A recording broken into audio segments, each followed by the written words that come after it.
কে খাবে? আমি। আর আমি? তুমিও খাবা?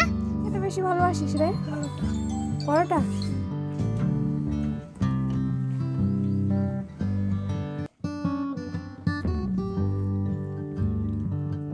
রওনা হয়েছি, একটা ঠোঙা হাতে নিয়ে যাচ্ছি শাক তুলতে। দিল এখন দিচ্ছে সর্ষের খেতে বিষ। সব জমিতে এটা হচ্ছে আমাদের অনেক পুরনো, মানে আমার দাদুর হাতের তৈরি করা। মানে মহারানী কটকটি এসেছিল জমি পাহারা দিতে। শ্বশুর বাড়ির যাবতীয় কাজকর্ম সেরে যাচ্ছি আমি বাবার বাড়ি। এর আগেও একটা ভিডিওতে আপনাদের দেখিয়েছিলাম বাবার বাড়ি থেকে শ্বশুর বাড়ি যাওয়ার রাস্তায় যে একটা মা কালীর মন্দির আছে, সেই মন্দিরে আজ পৌষ কালীর পূজা।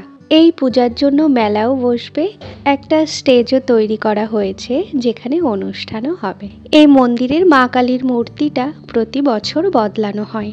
আজ সকালেই ঠাকুরটা বিসর্জন দেওয়া হয়েছে, বিকালে সকলে মিলে ঠাকুর এনে তবেই আবার হবে পূজা। তাহলে নমস্কার সবাইকে, আমি বিপাশা, আমার চ্যানেলে সকলকে স্বাগত জানাই নতুন একটা ভিডিওতে। আশা করি যে যেখানে আছেন ভালো আছেন এবং সুস্থ আছেন। আমি তো আপনাদের আশীর্বাদে ভীষণ ভালো আছি। আজকের নতুন ভিডিওটি শুরু করছি সকাল 8টা থেকে। আমার পরিবারের সকল সদস্যর কাছে একটাই অনুরোধ, ভিডিওটা দেখার পর একটা লাইক অবশ্যই করে যাবেন। আপনাদের ছোট্ট একটা লাইক আমার ভিডিওটা সকলের কাছে পৌঁছে দিতে অনেক সাহায্য করবে। আপনাদের সঙ্গে কথা বলতে বলতে বিট্টু ভাই কিন্তু আমায় অর্ধেক রাস্তায় এগিয়ে নিতে এসছিল। সেখান থেকে দুজনাই চলে এসেছি বাড়িতে। বিট্টুর থেকে পরোটা ছিনতাই করে খাবো?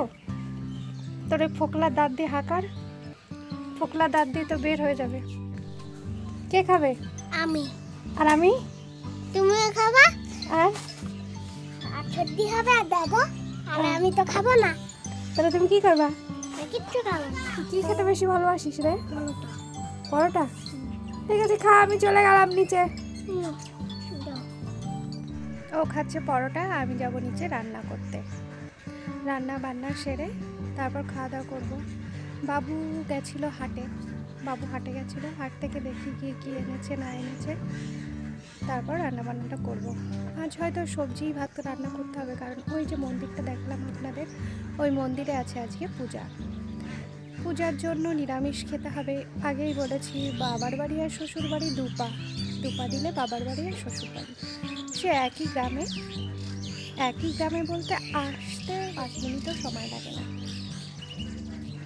পূজার জন্য নিরামিষ আছে। তাহলে চলুন রান্নাবান্নাটা সেরে নিই। ও তো খেতে বসে গেছে, খাওয়া দাওয়াটা সেরে নিই, পরে সবার সঙ্গে একসঙ্গে বসে গল্প করব, সেটা আপনাদের সঙ্গে শেয়ার করব।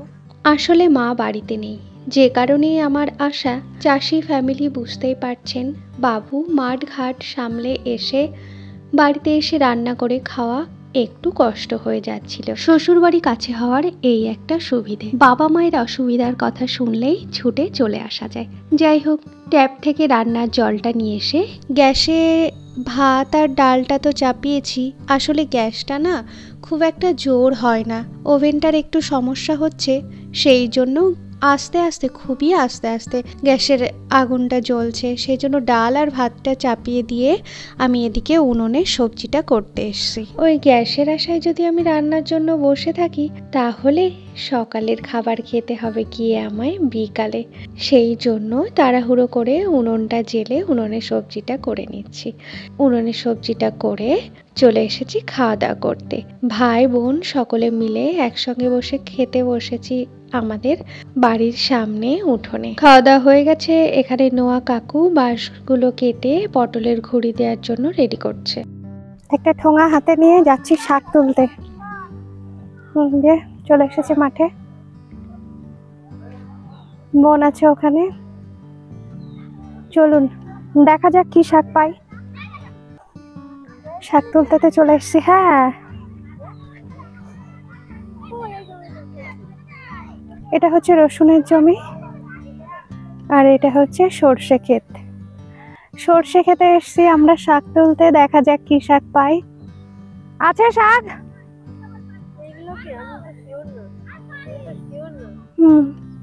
একটা একটা করে খুঁটে খুঁটে বের করতে হচ্ছে। হাজার রকমের গাছপালা আছে, জানি না আমাদের খুঁড়তে তো খুবই সমস্যা হচ্ছে। এ তুই পাচ্ছিস তো? কোনো রকম। আমি তো পাচ্ছি না। কতক্ষণে যে খোটাখুটি শেষ হবে জানি না। এই যে এত বড় একটা প্যাকেট নিয়ে এসেছি, জানি না কবে ভরবে। আমাদের হয়তো সারা দিন রাত লেগেও যেতে পারে, বলতে পারছি না। একটা একটা করে খুঁজে খুঁজে বের করতে হচ্ছে, তবে আমাদের শাক তুলতে হচ্ছে। একটু কষ্ট হলেও আমরা কিন্তু একদম টাটকা টাটকা সবজিগুলোই খেয়ে থাকি। শাকগুলো দেখো সত্যি সেচে শাক তো। হ্যাঁ রে, এই তো। পুরো জমিটা আমাদের কভার করতে হবে। যে এই পর্যন্ত হয়েছে, জানি না কখন তোলা শেষ হবে, কারণ এত ছোট ছোট এইটুকুটুকু শাক তুলতে বেশি সমস্যা হচ্ছে।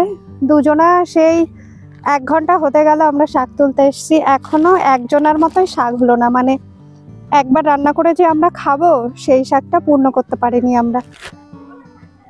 ওই যে বাবু দিতে এসছে বিষ, রসুনের জমিতে বিষ দিচ্ছে। আর এইটা হচ্ছে আমাদের পাড়ায় SSK স্কুল। আজ নাকি স্কুলের রেজাল্ট, সেই জন্য একটু ছাত্র এসছে। আগে রসুনের জমিতে দিল, এখন দিচ্ছে সর্ষের ক্ষেতে বিষ। সব জমিতে দেবে নাকি?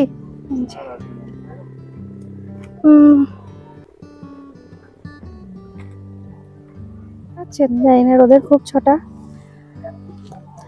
আর এই হচ্ছে মহারানী।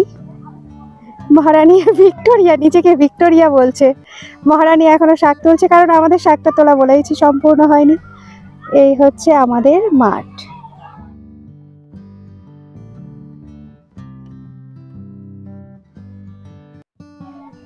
এই জমিতেও লাগিয়েছে সর্ষে, সেই সর্ষেগুলো এখনো ছোট। জমিটা পার করে ওটা হচ্ছে, ওইখানে হচ্ছে আমাদের খাল, যে খালে 12 মাস জল থাকে। এই জমিতেও জল ছিল, জলটা শুকিয়ে গেছে, সেই জন্য লাগিয়ে দিয়েছে এই যে সর্ষে। খুবই ছোট ছোট এই সর্ষেগুলো। আর এই সর্ষেগুলো এই যে বড় হয়ে গেছে, যার ভেতর দিয়ে আমরা শাক তুলছি খুঁটে খুঁটে। যাচ্ছি আমরা খালে। আমাদের খাল এটা, খালে প্রচুর জল আছে, 1 মানুষ জল। খালে কিন্তু প্রচুর কচুরিপানা, দেখেছেন? হ্যাঁ। আর ওই যে হচ্ছে আমাদের হাঁস, 1 ঝাঁক হাঁস। ওদের সময় হয়ে গেছে বাড়ি যাওয়ার, সেই জন্য ওরা আসবে এবার। ওপরে ওটা গমের জমি। সর্ষে ক্ষেতটাও কিন্তু সুন্দর লাগছে, সর্ষে ক্ষেতটাও সুন্দর লাগছে। আর আছে কলার জমি, প্রচুর কলা গাছ আছে। কাঁঠালিয়া গ্রামটা সাধেই বলে না, কাঁঠাল কলা এই সমস্ত জিনিসের জন্য ছোট থেকে শুনছি নাকি বিখ্যাত। সেই জন্য প্রচুর কলার জমি, ওই যে প্রচুর কলার জমি। হাওয়া খাচ্ছে, শাক তুলে গরম লেগে গেছে, সেই জন্য উনি হাওয়া খাচ্ছে। ওই যে একটু হাওয়া খেয়ে নিচ্ছে, গরম লাগছে তো আমাদের, সেই জন্য একটু হাওয়া খেয়ে নিচ্ছে। কমেন্ট করে জানাবেন প্রাকৃতিক সৌন্দর্য আপনাদের কেমন লাগে। বাবার বাড়ি আসলেই মাঠে তো একবার আসবই, মাঠে না আসলে পেটের ভাতটা নাকি হজম হয় না, সেই জন্য মাঠেই ছুটে ছুটে চলে আসি।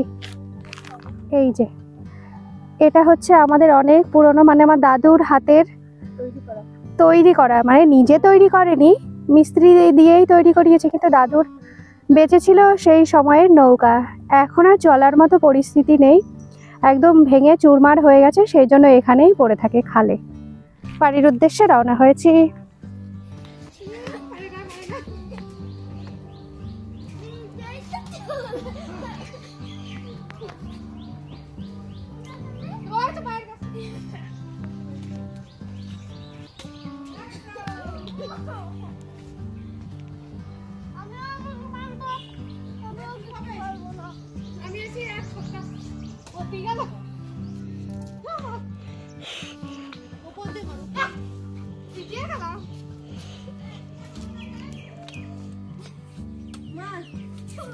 পারে না,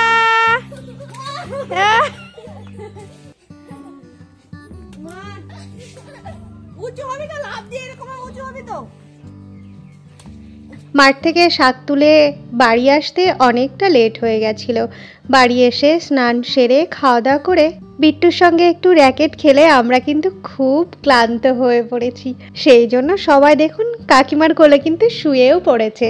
পাশেই ঠাকমা বসে ওই মুড়ি খাচ্ছিল। ঠাকমার থেকে অল্পই মুড়ি নিয়ে আমি খেলাম আর পাখিগুলোকেও দিলাম, তারাও কি সুন্দর খুঁটে খুঁটে খেয়ে নিচ্ছে।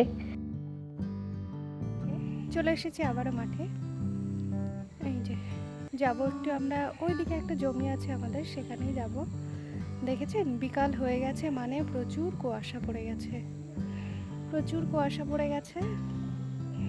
পেঁয়াজের ক্ষেত, ওই যে সর্ষে ক্ষেতগুলো কিন্তু সুন্দর লাগছে, তাই না? খুব সুন্দর লাগছে দেখতে। চলুন, পুরো কুয়াশায় ঘিরে গেছে। এই হচ্ছে কাকুদের পেঁয়াজের জমি। এই যে মহারানী কটকটি এসেছিল জমি পাহারা দিতে। পেঁয়াজের কলি তো লোকে তুলে নিয়ে চলে যায়, তারপরে হচ্ছে এই দেখুন নিয়ে তো যায়, ফসলগুলোও বেকার বেকার নষ্ট করে দেয়। সেইটাই পাহারা দেওয়ার জন্য আমরা এসেছিলাম। এই যে দেখতেই পাচ্ছেন, এই দেখুন ফসলগুলো নষ্ট করে যায়, সেটাই হচ্ছে বেশি গায়ে লেগে যায়। এই হচ্ছে ব্যাপার। এইটা রসুনের জমি, ওইটা হচ্ছে পেঁয়াজের জমি।